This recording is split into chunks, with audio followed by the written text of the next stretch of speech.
Quer saber como criar materiais adaptados para trabalhar com as crianças com TEA aí na sua sala de aula? Quer saber como procurar formas práticas de tornar a sua aula muito mais inclusiva? Então não saia daí que eu quero te mostrar. Olá, eu sou a Mara Duarte da Costa, mentora aqui da Rema Neuroeducação, e hoje eu estou muito honrada em receber o professor Diogo Munhoz, que é um mestre em ciência da educação, para uma oficina incrível. E nessa oficina, nós queremos te ensinar a criar materiais práticos e adaptados que vão promover a inclusão das crianças com transtorno do espectro autista na sua sala de aula, garantindo aí um ambiente muito mais acessível e estimulante para todos os seus alunos.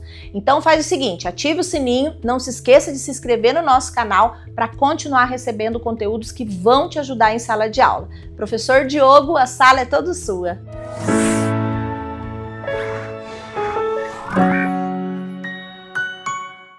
Eu quero perguntar para vocês duas questões importantíssimas quando a gente fala de um aluno com transtorno do espectro do autismo. Então, a primeira pergunta, vocês conhecem os alunos com transtorno do espectro do autismo e vocês sabem que muitos deles têm dificuldade, né, em mudanças de rotinas, preferem ficar em rotinas repetitivas, tem aquela rigidez, né? E esse é um dos fatores importantes quando a gente vai adaptar material, quando a gente vai fazer as adaptações das atividades, de avaliações, né?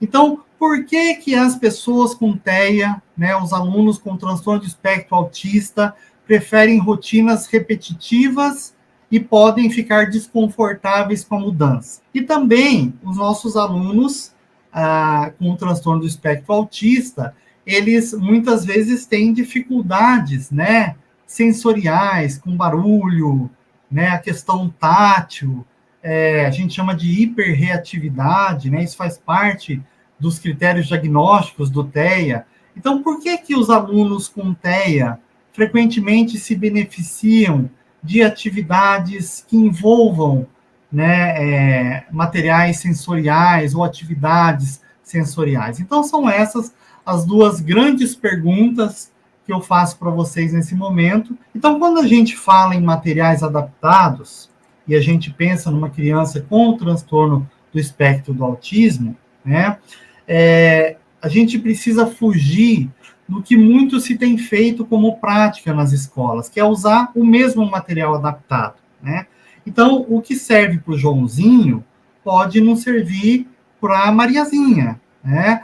Então, nós precisamos pensar na especificidade de cada um. Nós precisamos pensar no que temos de estudo, no que temos de evidências para adaptar esses materiais. Isso é o mais importante. Então, eu começo trazendo para vocês aqui um esquema para a gente parar de pensar que o autismo, né, ou que o aluno com o transtorno do espectro autista, ele é menos ou mais autista, né? A gente não tem essa graduação, né? A gente não tem o nível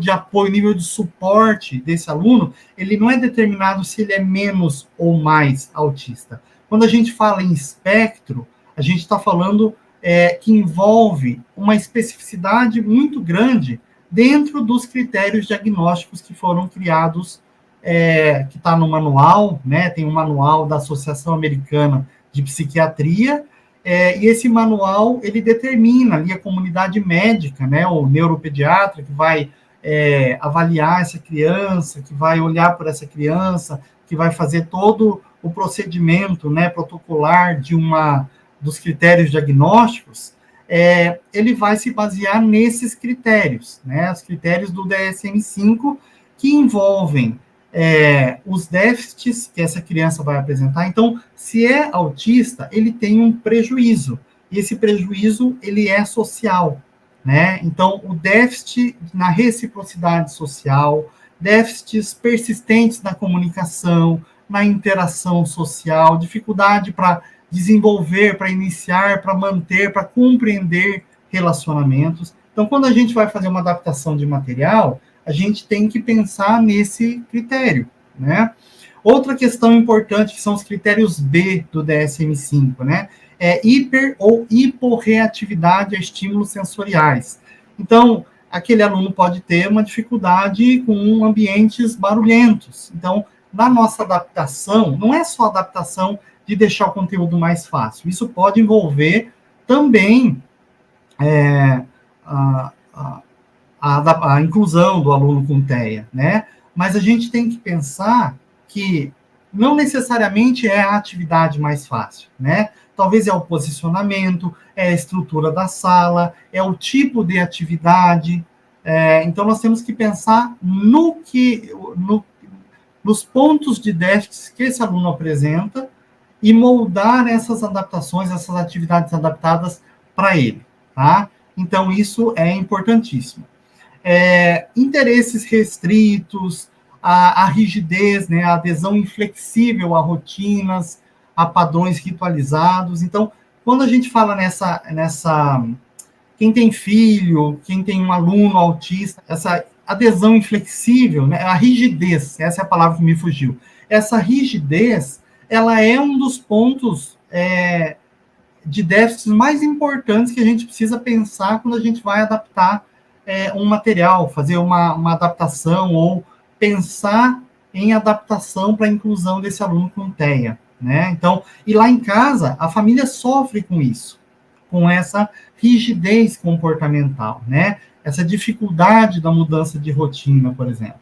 Então, isso nós precisamos pensar quando a gente vai adaptar uma atividade, um material para a criança com TEA, tá? Então, esse slide que eu trouxe aqui para vocês, que na verdade é o mesmo gráfico, só que com representações diferentes ali, né? Então, é assim que a gente pensa nessa criança com TEA, né? Como se fosse uma mandala ali, e ela pode ter pouco ou mais contato visual, ela pode ter uma ansiedade muito grande. Por que os autistas são agressivos? Nem todos as crianças autistas têm a agressividade, né? Mas ela tem um grande percentual, perto de 69%, de alunos que apresentam ali comportamentos agressivos, né? E daí tem que ser também trabalhado com a psicoterapia, com a medicação, né? Então, não existe o remédio para autismo, mas existe remédio para agressividade, para irritabilidade, né? Então, é nesse sentido que nós vamos pensar as atividades adaptadas, tá? Então, os materiais, quando a gente fala, né, nos materiais adaptados para o aluno com TEA, a gente vai pensar hoje desde materiais que envolvam atividades sensoriais, né? Porque as atividades sensoriais incorporadas a isso, existem evidências que vão trazer estímulos importantes para essa criança na escola. Então, se é uma criança autista, ela já foi diagnosticada pelo profissional médico, a maioria dos casos também já está acompanhado, existem evidências, e é importante que estejam já em terapias, né, em psicoterapias, em atendimentos. Cada vez mais nós temos atendimentos, né, na maior parte do país. Como que está aí essa questão dos atendimentos clínicos, né, psicoterapêuticos, se tem atendimento, ou se é escasso na região onde você mora, né? É importante ali também. A gente vai pensar em rotinas visuais, né? O que são as rotinas visuais? Em materiais visuais, trabalhar com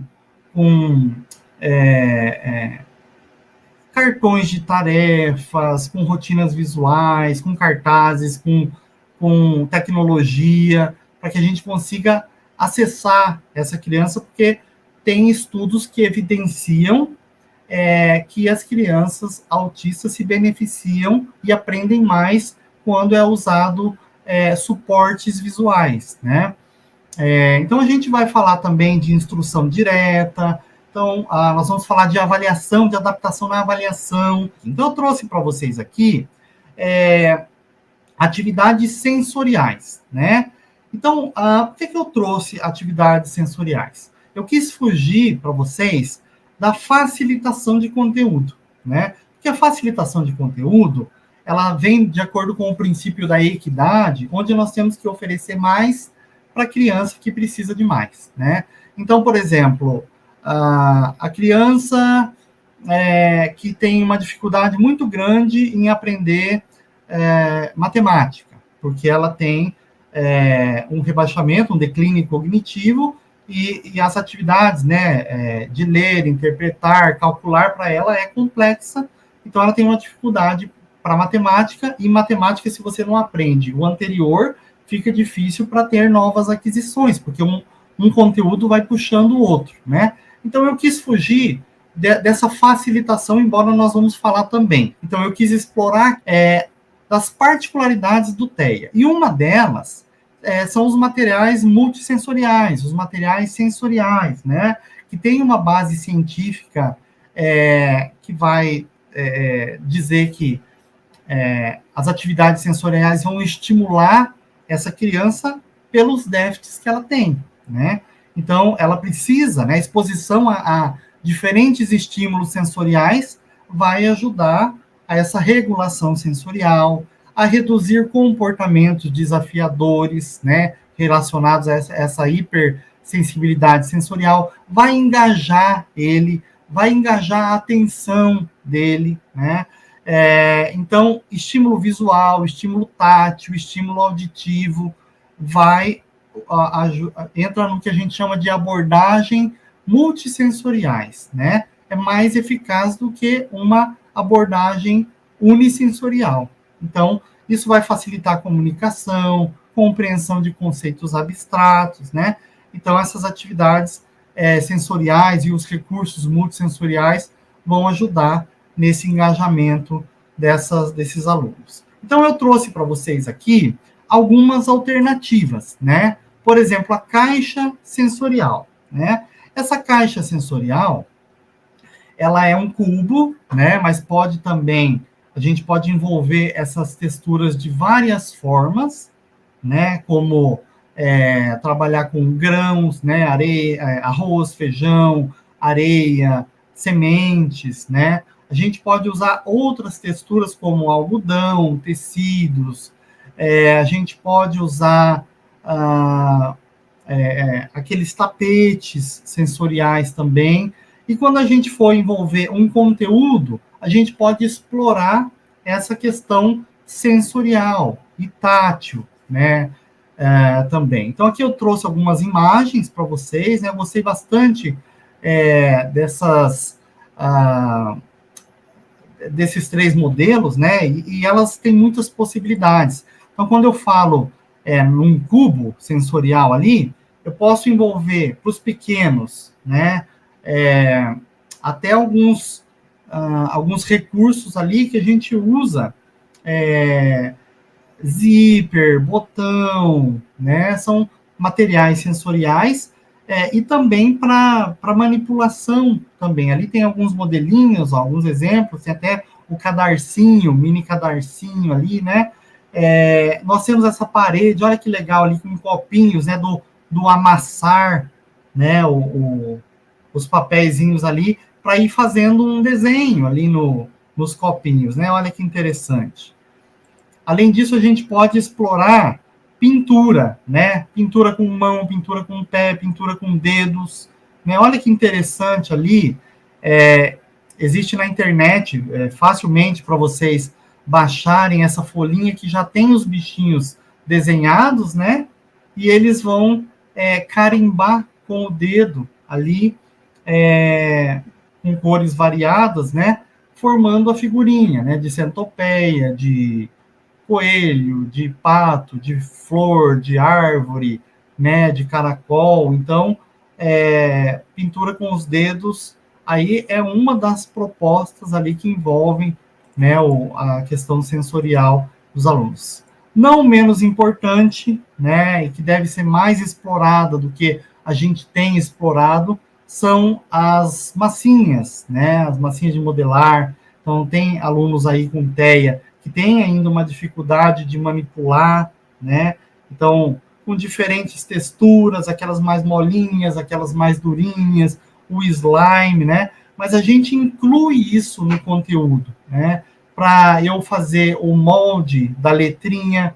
Então, eu vou estar trabalhando o ensino da alfabetização das letrinhas com um material sensorial ali que vai trazer esse engajamento que nós conversamos, que vai trazer essa possibilidade dele gostar de realizar aquela atividade, né? Então vai trazer, vai recrutar ali para ele, né?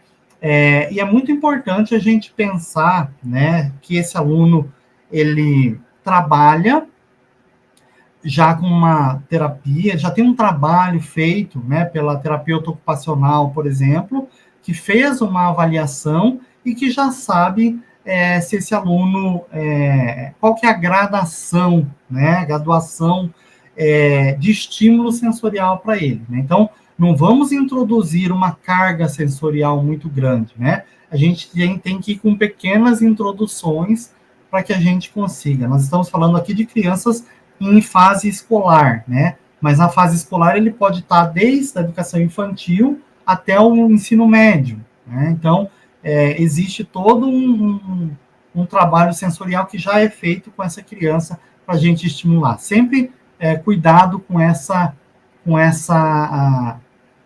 esse estímulo, né? Não forçar, né? Não repreender, né? Ah, você tem que pegar essa massinha. Pega, não. É sempre com muito cuidado, né? Com muita tranquilidade. A gente tem alunos, por exemplo, que não pisam na areia. Nós temos alunos que não pisam em piso que tem grama artificial, né? Então, tem muitas questões envolvidas nisso. Sempre consultando ali a família, se ele já faz um trabalho de terapia, né? Se ele frequenta na terapia, se tem esse tipo de trabalho, porque a escola nada mais é do que um trabalho de continuidade também, né? Vamos lá, vamos concluir a parte das ideias sensoriais aqui. Olha que legal essa ideia da caixinha de música, né? Do jogo de memória musical. Vocês conhecem esse jogo? Tem para comprar e dá para fazer, né? Eu trouxe essas duas ideias para vocês. Tem essas caixinhas ali, essas caixinhas, pessoal, cada parzinho tem um sonzinho diferente, né? Então, tem alguns que tem sementes, tem bolinha maior, então faz um barulhinho diferente. Então, é um joguinho de memória, né? Onde eles têm que encontrar os pares pelo barulhinho. E dá para fazer isso com aquele copinho de iogurte, né? Revestido ali, você coloca e faz barulhinhos ali diferentes. Então, é uma excelente ideia para fazer ali. Você trabalha a memória com essa criança e memória auditiva, e também vai trabalhando esses estímulos sensoriais sem muita... de forma gradual, né? De forma tranquila. E olha só que legal, né? Essa menina usando um abafador. A gente está hoje com muitos alunos cada vez mais ingressando nas escolas com o uso dos abafadores, né? Que é uma alternativa importante. Ela, claro, tem que ser totalmente feita uma avaliação funcional, o médico, né? A TO tem que acompanhar essa possibilidade para também não acabar prejudicando a criança, né? Mas esses abafadores, eles limitam o som, né? Então, para um aluno que tem uma dificuldade sensorial importante, né?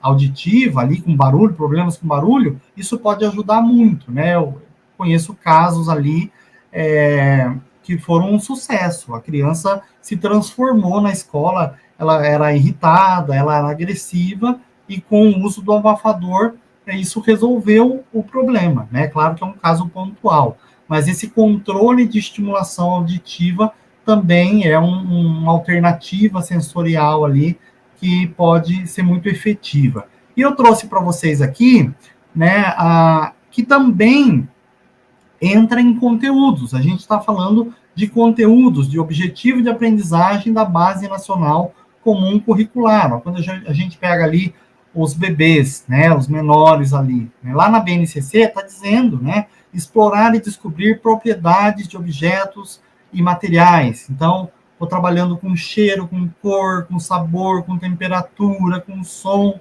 né, e para as crianças ali bem pequenas, né, como categoriza a BNCC, nós temos ali explorar e descrever semelhanças e diferenças entre características e propriedades dos objetos. Ó, Então, eu vou trabalhar textura, massa, tamanho, e eu vou envolver nisso, eu vou adaptar para a nossa criança com TEA, né? E já vou trabalhando essas texturas, esses estímulos sensoriais, né? E ainda utilizar materiais variados com possibilidades de manipulação, né? Argila, massa de modelar, explorar cores, texturas, superfícies, planos, formas, volumes ao criar objetos tridimensionais. Então, a gente precisa trabalhar esses conteúdos. A Base Nacional traz isso, né? Mas é claro que, como a gente está falando de uma criança que tem um diagnóstico de transtorno do espectro autista, é sempre importante a gente graduar isso aí, saber se ele tem um atendimento, né, da terapia ocupacional, quem trabalha essa questão sensorial, né, se a gente não vai estar ferindo, né, essa carga sensorial dele, né, então, sempre com muito cuidado, sempre com uma graduação bem lenta, e é um trabalho de complementação, a gente está falando de escola, né, se é uma criança com autismo, ela tem que ter atendimento clínico, psicoterapêutico, intenso, precoce, é isso que as evidências científicas colocam, né? Infelizmente, a gente sabe que não é todo aluno autista, toda criança autista que tem 20 horas de terapia por semana, né? Que a gente tem muitos pais que não conseguem dar um suporte complementar em casa. É claro que isso vai fazer muito a diferença, né? Mas a gente tem que pensar nas possibilidades. E para finalizar essa primeira parte nossa aqui, a gente tem outras possibilidades também pensando nesses estímulos multissensoriais, né? Luzes, sombras, estações de aromas, né? Olha que legal a ideia da gente pensar ali na estação de aroma, né? Colocar muitos, né, autistas têm a questão da hipersensibilidade sensorial, do paladar, né, da seletividade alimentar, né? Então, a gente pode pensar em estar introduzindo, né, tanto essa questão do paladar quanto do cheiro. Então, olha que legal ali uma estação com potinhos com aromas diferentes, né? Lavanda, canela, menta, diferentes cheiros ali para eles irem sentindo, né? O olfato é mais leve, né? Você vai trabalhando isso também, né? Isso faz parte também de conteúdos dos pequenos lá. Que mais? Ali, bolinha anti-estresse, né? Então, atividades físicas, né? Tá lá na educação física também. Dá para trabalhar, né, as atividades envolvendo ali e incorporar, né, essas bolinhas com diferentes texturas. Na minha aula esses dias eu ensinei a fazer aquela bolinha com bexiga, né, que você envolve com bexiga, porque daí ela tem uma textura diferente e você aperta. Então você usa alpiste, você usa farinha, você usa o arroz, tem um nome de um grãozinho que é bem macio também, que agora eu me esqueci o nome, é um alimento de passarinho, mas ele é redondinho, né? E dá para fazer essa bolinha, você envolve com 2 bexigas, né? E daí ele vai apertar isso. Então, você vai oferecendo esses estímulos também. Os tapetes, né? Os famosos tapetes sensoriais ali, dá para fazer joguinhos, dá para fazer atividades, dá para colocar números, dá para promover alguma atividade para aprendizagem de números, de letras, de conteúdos, né? Mas com esse tapete. E você não vai fazer isso só para o aluno com TEA, né? Você vai promover uma experiência para todos, mas especialmente para ele é uma atividade interessante, né? Importante. E também, não menos importante, quando a gente pensa na estrutura, quando a gente pensa na inclusão desse aluno, ter, de repente, na escola ou na sala de aula, principalmente alunos que têm crises mais frequentes ou uma desregulação com mais frequência, né? Ter um lugar tranquilo ou um cantinho tranquilo ou na sala ali com almofadas, né? Um lugar mais tranquilo, ou na escola, porque um aluno em crise ou um aluno com desregulação, ele não vai aprender. Você não vai recrutar a atenção desse aluno a ponto de ser efetiva essa aprendizagem. Então, por isso que é importante a gente também ter como estratégia, né, como uma adaptação, como um material adaptado, ter aí esse cantinho tranquilo. Vamos lá, gente, vamos adiante aqui para falar de outras duas práticas baseadas em evidências que são importantes e que fazem parte desses materiais adaptados, né? Quando a gente fala do ensino para o aluno com transtorno do espectro do autista. Usem, quem tem aluno com TEA de qualquer idade, pode ser no ensino médio, pode ser na educação infantil, pode ser no ensino fundamental, incluam no trabalho de vocês, incluam na rotina de vocês os suportes ou as rotinas visuais e a instrução direta ou instruções explícitas, tá? As duas estão no manual do NCAPE, né, que é uma instituição americana, que fez uma meta-análise, que é um estudo importantíssimo, né? O que é uma meta-análise? É um estudo que faz um estudo bem minucioso de várias pesquisas e tem um tratamento estatístico para verificar o que funciona. Nesse caso, esse estudo traz 28 práticas baseadas em evidências para pessoas com transtorno do espectro do autismo. Então, está dizendo lá das 28 práticas que vão melhorar uma criança que tem os déficits relacionados ao diagnóstico do autismo, né? Então, tem uma evidência que vai melhorar lá as habilidades sociais, ou então vai ter outra que vai falar sobre modelagem, enfim, nós temos comunicação alternativa, então são as evidências, o que dá certo, o que funciona, tá? Então, antes de adaptar uma atividade, pensando numa criança com TEA, eu tenho que pensar o que funciona, o que tem estudo, o que alguém já pensou e já aplicou e que deu certo, que tem um resultado positivo, né? E nesse sentido, nós temos as rotinas visuais ou os suportes visuais, tá? Então, em diferentes estudos, vocês vão ler, né, diferentes terminologias ali, mas não importa, tá? A gente está falando de suportes visuais e a gente está falando de instrução direta ou instrução explícita, tá? Então, por exemplo, aqui eu tenho alguns desenhos ali, que eu coloquei algumas figuras, né, que a gente traz as figuras para vocês, e nós temos muitos recursos na internet, né, usando EVA, usando papel, usando tecnologia, né? O importante é trazer para essa criança o suporte visual, porque ela vai aprender melhor. Intuitivamente, nós temos isso, principalmente nos professores de educação infantil e dos anos iniciais, que fazem isso, que trazem, né? Usufruem muito do EVA, né?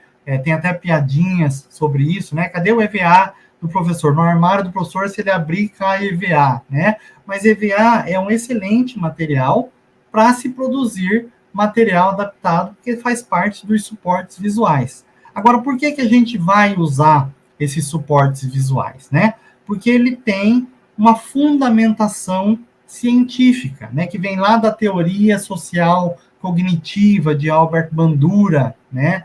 Que fala da importância dessa aprendizagem observacional, a modelagem do comportamento, né? Um meio visual tangível para comunicar informações, para modelar comportamentos, né? Vem lá da teoria da mente,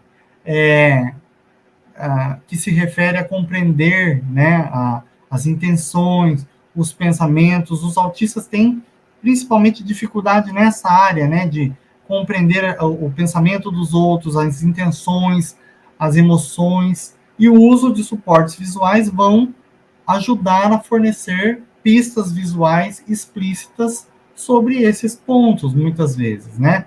A gente está falando também sobre a estruturação do ambiente e de rotina, não pode ter muito estímulo, né? Tem que ser o estímulo adequado. Então, assim, não vamos exagerar nas cores, porque tem criança autista que se desregula com essas muitas informações, né? Então, são essas muitas evidências que nós temos ali para os autistas, né? Então, eu mostrei para vocês aqui essas 3 fotos, né? Vamos para mais algumas. Então, usar ali alfabeto móvel, números móveis, né? Associar quantidades a números. Então, tudo que vocês puderem usar de suportes visuais vai facilitar essa aprendizagem aí dos alunos.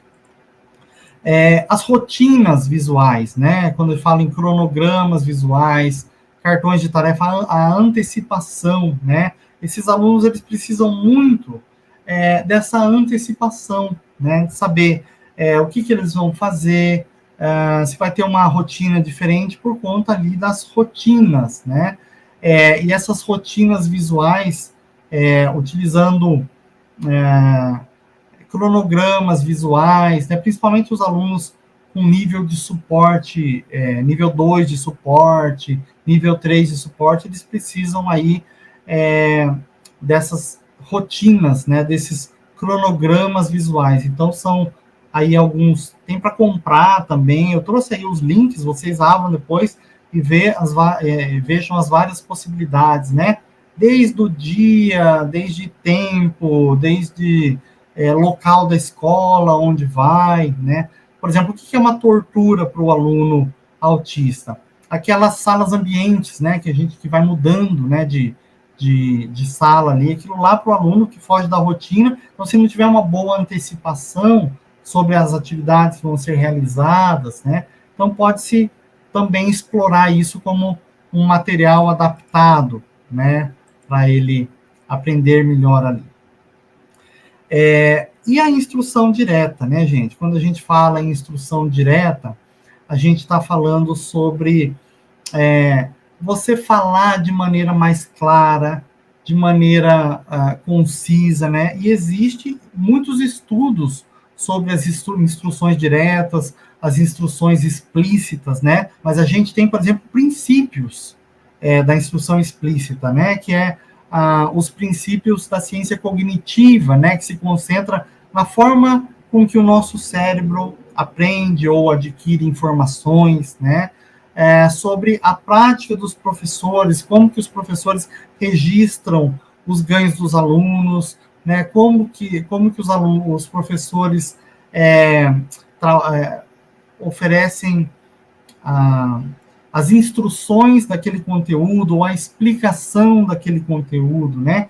Então, pequenas modificações, pequenas estratégias fazem toda a diferença para esse aluno, né? O professor ser claro, né, sobre o que ele quer, o que ele fala.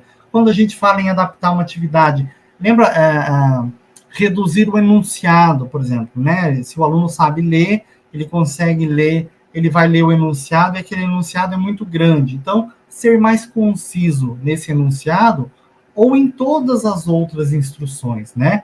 Eu preciso, às vezes, mostrar para o aluno como é, e eu preciso fazer a modelagem, eu preciso fazer com ele, eu preciso fazer junto com ele, para ele ver como está sendo feito, né?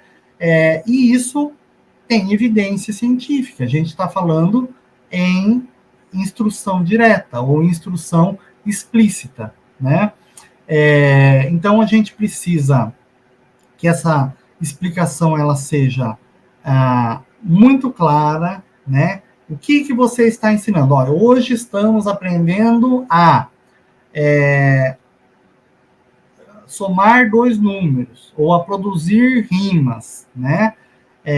O meu objetivo no final é que você consiga fazer isso, né? Que você consiga escrever número de 1 a 10. Então, a gente precisa pensar e refletir sobre essa instrução direta, né? Sobre o que a gente está falando para ele realizar, né? Ele tem que estar ciente do que ele está aprendendo, né? Então, esses materiais adaptados, essa forma de dar a aula faz toda a diferença para um aluno com o transtorno do espectro do autismo, né? Então, a gente precisa pensar nisso aí. E, para a gente finalizar, as nossas outras possibilidades, né?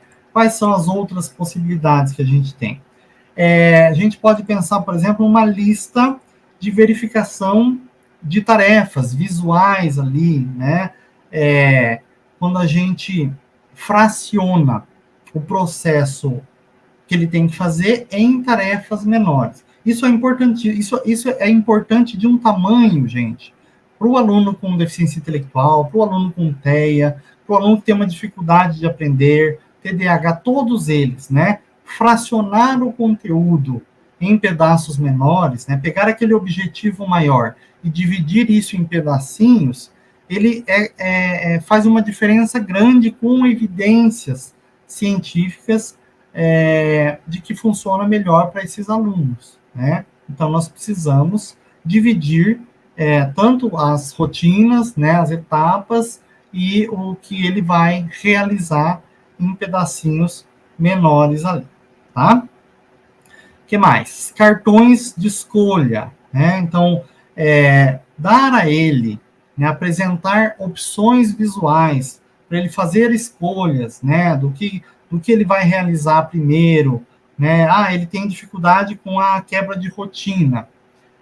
Mas se você, então, fazer com eles alguns cartõezinhos onde ele vai escolher, né, o que ele precisa fazer, apresentar opções para eles. Então, essa é uma proposta interessante que tem funcionado bem em algumas escolas que eu vejo o pessoal fazendo no trabalho específico para o autista, principalmente o autista do nível 2 de suporte ali, né? Então, apresentar opções visuais para ele escolher um cartãozinho lá, né? Tem alguns estudos interessantes também sobre isso. O que mais? A sinalização de transição, né? Isso aí, aquela antecipação que eu falei, quando tem salas ambientes, quando vai para uma atividade externa, quando tem vai mudança de atividade, né? Tem um recurso interessante nessa sinalização de transição que chama semáforo, né? E é um semáforo, né? O vermelho, o verde, o amarelo, né? Que vai sinalizando para os alunos ali se eles podem se juntar e conversar, ou agora é hora de prestar atenção, né? Tem uma pesquisa bem interessante que o professor usou 2 cartõezinhos, né? Ele usou um cartão vermelho e um cartão verde para um aluno que tinha estereotipia importante. Então, o que o aluno fazia, né? Ele tinha estereotipia vocal, né? Ele atrapalhava mesmo a explicação ali. Daí o professor ele usou um cartão vermelho no momento que ele ia explicar. E o aluno segurou aquele cartão vermelho ali, e era um momento que ele tinha que controlar essas estereotipias, né? Enquanto o professor ia fazer a explicação rápida do conteúdo. E depois ele mostrava o cartão verde, ou dava o cartão verde para o aluno, que ele podia relaxar, e assim ele voltava a fazer as estereotipias, né, vocais e motoras que ele tinha ali. Então, olha que pesquisa simples, que recurso simples que a gente tem, e que fez total diferença nesse caso ali, né? Isso também é uma evidência científica. Então, olha como são pequenas adaptações que podem fazer ali grandes diferenças também, né? Que mais? O quadro, né? O quadro de comunicação, né? Então, pode ter imagens, né, para comunicação, pode ter aquelas carinhas das emoções ali. Então, é um material simples de fazer também, né? E é conteúdo, né, de educação infantil ali, trabalhar as emoções também, e isso envolve diretamente uma área de prejuízo, de déficit do aluno com o transtorno do espectro do autismo, né? Então, é também importante a gente pensar nisso, né? Nesse quadro de comunicação, nesse quadro de sentimentos ali, né? De compreender as emoções, de identificar sentimentos, que é um campo muito frágil, né, de déficit aí que esses alunos com o TEA têm.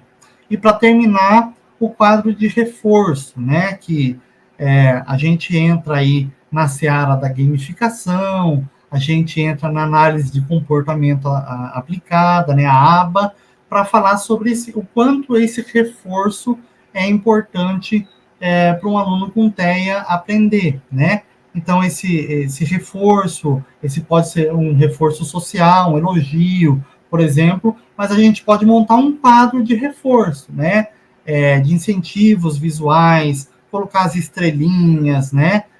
Intuitivamente, muitos professores já fazem isso, e isso não é válido só para o aluno com TEA. A gente pode pensar nessas recompensas, né, visuais para todos os alunos, né? A gente pode colocar uma estrelinha, a gente pode colocar um pontinho, uma carinha, uma imagem que vai levar a uma recompensa para esses alunos ali.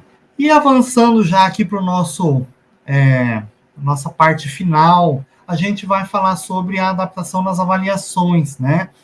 É um calo para muitos professores essa questão da avaliação, né? E é muito importante a gente pensar, quando a gente vai adaptar material, adaptar a avaliação, né? Então, eu tenho alguns pontos aqui, eu só vou avançar um slide, mas eu vou voltar, tá? E por que eu avancei esse slide? Porque a gente tem que pensar aonde temos um respaldo legal sobre adaptação nas avaliações, tá?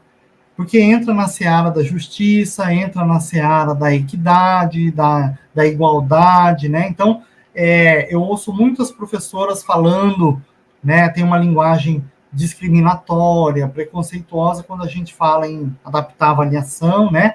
Então, eu tenho que mostrar para vocês que lá na LDB, lá no artigo 59 do capítulo 5 da Lei de Diretrizes e Bases, nós temos um artigo que fala sobre essa adaptação, né, que os sistemas de ensino têm que assegurar, né, uma adaptação de método, de técnica, de currículo, de recurso, para atender as necessidades dos alunos, né, e o aluno com TEA, ele é público eletivo da educação especial, então cabe a ele tem esse direito dessas adaptações.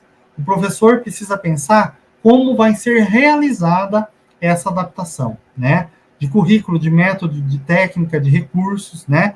Então, a gente está falando de uma base legal, né, que é a LDB, que é o Estatuto da Pessoa com Deficiência, a Lei 13.146 de 2015, né, a Lei Brasileira de Inclusão. A gente está falando da Política Nacional de Educação Especial numa perspectiva da educação inclusiva, né? A gente está falando dos princípios legais que amparam, da mesma forma, o plano de atendimento, né, o plano educacional individualidade, a gente está falando sobre o princípio da igualdade, então, nós temos isso em lei. Voltando no nosso primeiro slide, o que é possível fazer, né? É possível a gente ajustar critérios de avaliação, né?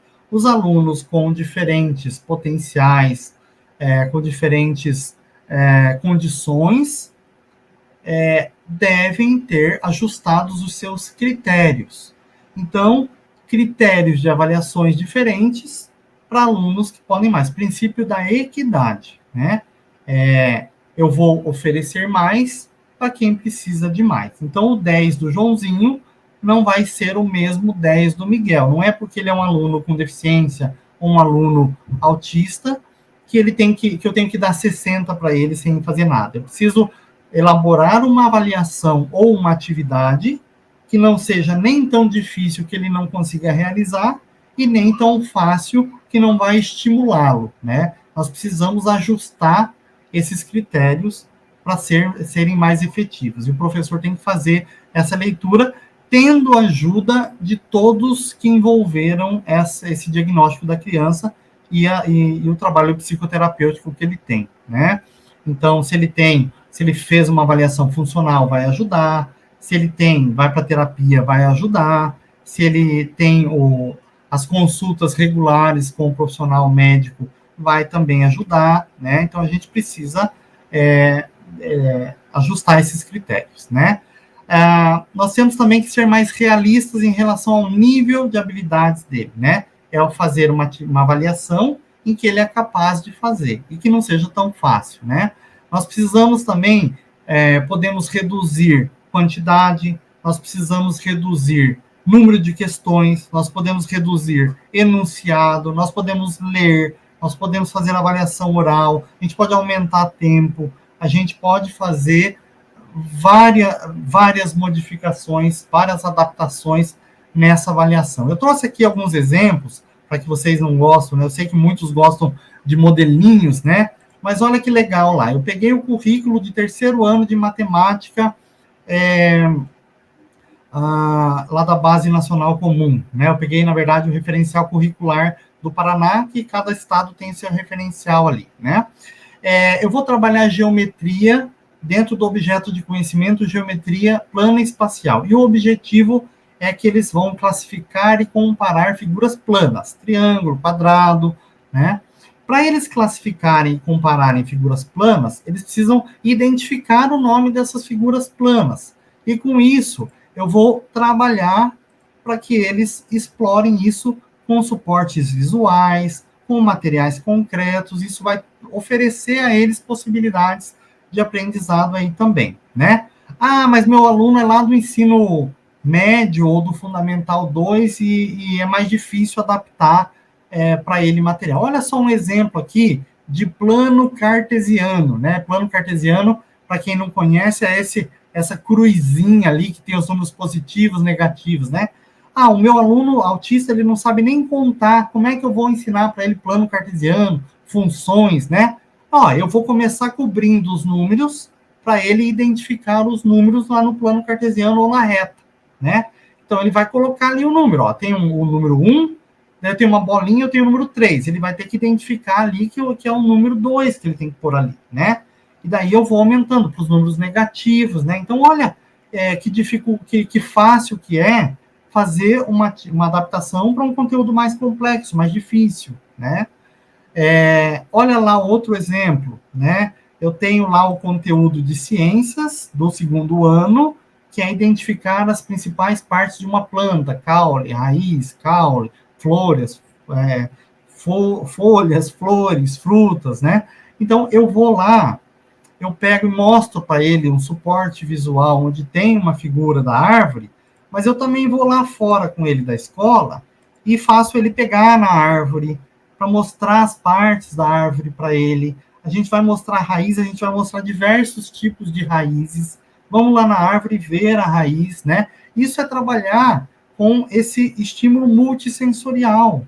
Isso é evidência científica, e o nosso aluno autista vai aprender mais com isso, né? Então, eu tenho que pensar aqui que o meu aluno, ele aprende, né? Não vamos fazer suposições de que ele não aprende. A gente vai trabalhar conforme ele vai caminhando, né? Esse percurso de aprendizagem, ele tem que ser monitorado. E esse monitoramento também é científico, tem base científica, né? Olha o outro exemplo lá, né? Conteúdo de 1º ano, escrita, né? Correspondência, grafema, fonema, conhecimento do alfabeto, é o conhecimento prévio para ele aprender o objetivo dessa aula, que é escrever ditado. Então, se ele não sabe as letras, ele não vai conseguir fazer o ditado. Então, eu tenho que ensinar para ele o alfabeto.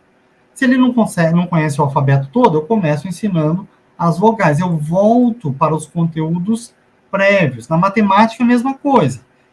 Se o meu aluno não sabe contar até 100, ele não vai conseguir fazer pareamento de números lá de 0 a 30. Se ele não sabe contar até 30, por exemplo, né?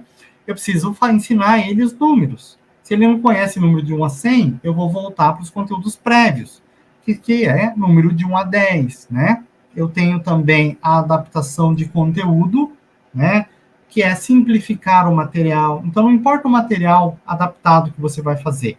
A gente tem que simplificar esse conteúdo, a gente tem que usar materiais de leituras mais simples, com menos informações, selecionar aí conteúdos e tópicos que sejam significativos para esse aluno, tá? E para a gente finalizar aqui, temos comunicação alternativa, que também é outra evidência científica que vai oferecer também um suporte para esses alunos que têm essa dificuldade de comunicação. E nesse caso, a gente pode ter ali alguns modelos, né? A gente pode ter a baixa tecnologia, né, com figuras, imagens. A gente pode ter o uso aí de tablets, a alta tecnologia, né? Tem o Kinect também.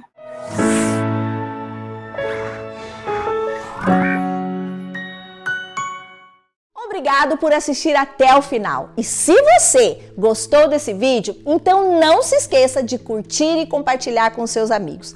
Isso ajuda muito a gente a disseminar o conhecimento para muito mais pessoas. E se ficou alguma dúvida ou sugestão, pode deixar aqui embaixo nos comentários que teremos o maior prazer em responder. Eu adoro quando vocês contam as histórias de vocês em sala de aula, porque isso enriquece muito a discussão. E aqui na Rema, o conhecimento não tem fim. Quer saber mais?